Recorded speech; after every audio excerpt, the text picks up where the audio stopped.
Hello, কেমন আছেন সবাই? আশা করছি ভালো আছেন। আমিও ভালো আছি। গতকাল বলেছিলাম আমরা যে জঙ্গল সাফারিতে গিয়েছিলাম তার একটা অভিজ্ঞতা আপনাদের সাথে শেয়ার করব। তো তার গতকালেরই জঙ্গল সাফারির কিছু ক্লিপ আপনাদের সাথে শেয়ার করতে চলেছি। দেখুন, আশা করি ভালো লাগবে। আমার তো খুব ইচ্ছে ছিল আমি অ্যামাজন অভিযানে যাব, কিন্তু সেটা যখন যাওয়া হয়নি, আপাতত আমি সোনামুখী জঙ্গলের অভিযানে গিয়েছিলাম। সেটাই আপনাদের সাথে শেয়ার করলাম। দেখুন, রোমহর্ষকর রোমাঞ্চকর একটা অভিযান। এরকম সন্ধ্যের অন্ধকারের মধ্যে আমরা গভীর জঙ্গলের মধ্যে গিয়েছিলাম। তো এটা সচরাচর সবাই যেতে পারে না, আমরা গেছিলাম। এর জন্য আমরা নিজেরা নিজেদেরকে বাহবা দিচ্ছি, সেটা আলাদা বিষয়। যে ভয় পেয়ে গিয়েছিলাম, ভয়ে গলা শুকিয়ে গেছিলো। তো যাই হোক, আপনারা সঙ্গে থাকুন, এইভাবেই সফর চলতে থাকবে। তো গতকালের আমাদের যে জঙ্গল সফর বা জঙ্গল সাফারি, সেটাই আপনাদের সাথে আজকে শেয়ার করে নিচ্ছি। দেখতে থাকুন, আশা করছি ভালো লাগবে।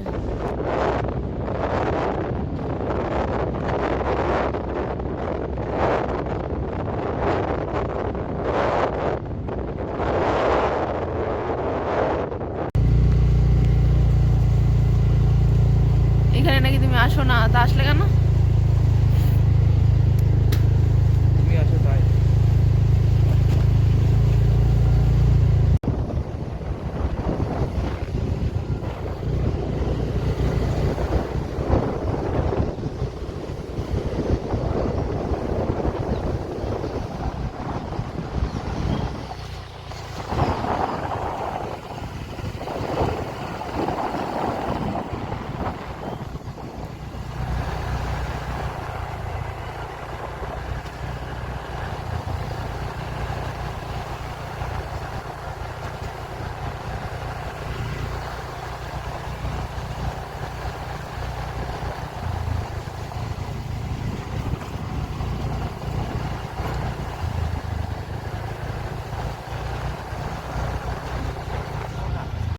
তো আমরা জঙ্গল সাফারি করতে বেরিয়েছি।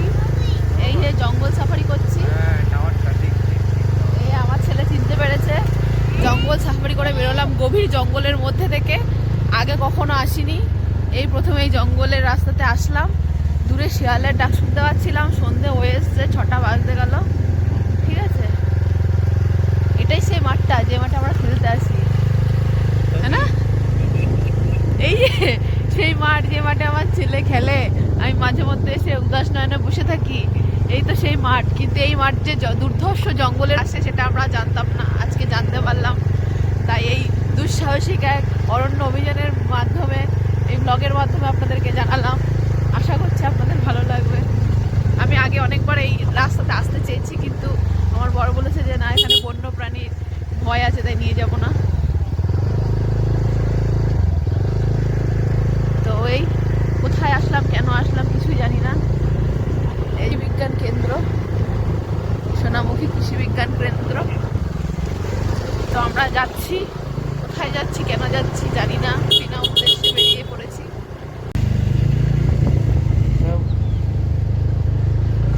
জঙ্গল থেকে পেরিয়ে আমরা আবার ঢুকে পড়লাম মাটির রাস্তাতে। এই পাশে আমবাগান। এই যে যে আমবাগানে ভূতের ভয় আছে, ঠিক আছে, কিন্তু ভূত দেখা যায়নি কখনো। আমরা ঢুকে পড়লে এটা কোথায় যাই না, এটা মনে হয় কৃষি বিজ্ঞান কেন্দ্রের ভেতরের জায়গা। দুর্ধর্ষ অভিযান করতে করতে আমরা যাচ্ছি সন্ধ্যেবেলাতে। হ্যাঁ, এটা হলো শ্মশান। আমাকে শ্মশানে নিয়ে আসতে বললো যে দেখো, ভবিষ্যতে তোমার জায়গা এখানেই হবে একদিন, তোমাকে দেখিয়ে দিই জায়গাটা।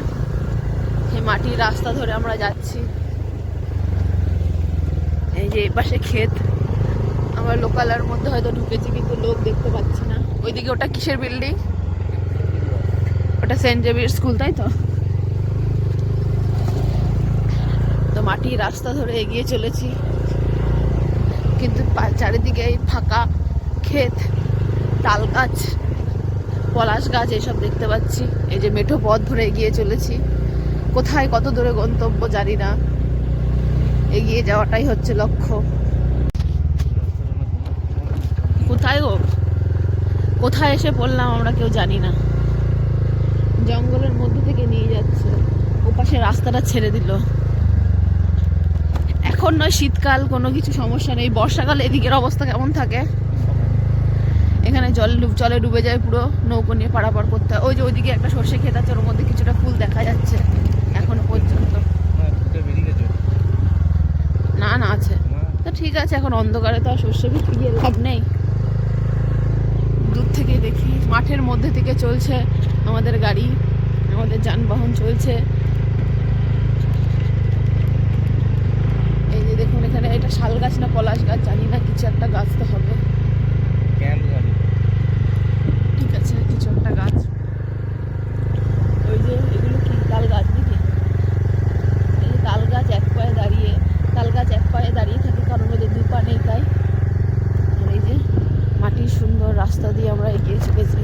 আহা, কিন্তু এটা দিনের বেলা আসলে আরো ভালো লাগতো, অন্ধকারের মধ্যে কিছুই সেভাবে ফিল করা যাচ্ছে না। দেখুন, সরকারকে দোষ দিয়ে লাভ নেই, গাড্ডা শুধু রাস্তায় না মাঠেও থাকে, গাড্ডা বাঁচিয়ে যেতে হবে। হ্যাঁ, আমরা কোথায় যাচ্ছি, কোন জঙ্গলের মধ্যে নিয়ে যাচ্ছে আমি বুঝতে পারছি না। যদি কোনো বন্যপ্রাণীর সম্মুখীন হয়ে যাই,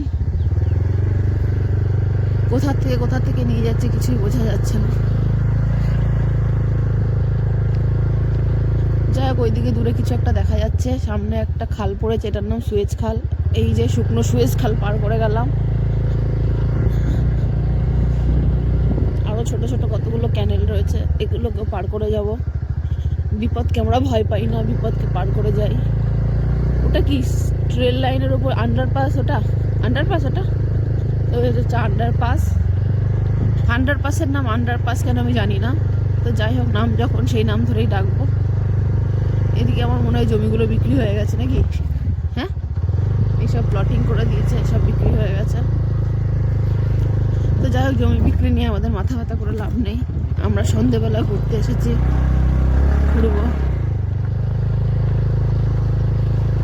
দুঃসাহসিক অ্যাডভেঞ্চার করে আমরা বেরোচ্ছি না, আমরা আন্ডারপাসের ভেতরে যাচ্ছি।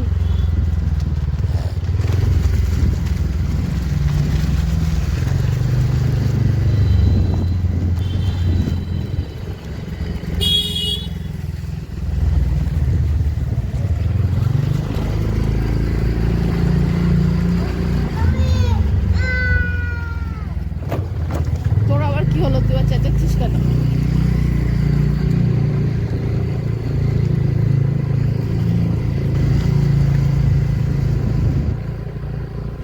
আমাদের দুঃসাহসিক অভিযান সম্পন্ন হয়ে যাওয়ার পর আমরা চলে আসলাম লিটল হোয়াইট ক্যাফেতে। এখানে এসে খাওয়ার ইচ্ছা অনেক কিছুই ছিল, কিন্তু কিছুই খাইনি, শুধু কফি খেয়েছি। আমরা কফি খাওয়ার আগে ছেলেকে একটু জল খাইয়ে দিলাম, যে তুই জল খেয়ে পেট ভরিয়ে নে, আমাদের কফিতে ভাগ বসাবি না। তো এই যে জঙ্গল অভিযান করে আমার উড়ো কাকের মতো অবস্থা। এবার আমরা কফি খাবো, গরম গরম কফি চলে এসেছে। কফি খেয়ে আজকের মতো আমাদের অভিযান এখানেই শেষ হলো। আবারও দেখা হবে আপনাদের সাথে নতুন কোনো ব্লগ নিয়ে বা নতুন কোনো অভিযান নিয়ে। ততক্ষণের জন্য টাটা।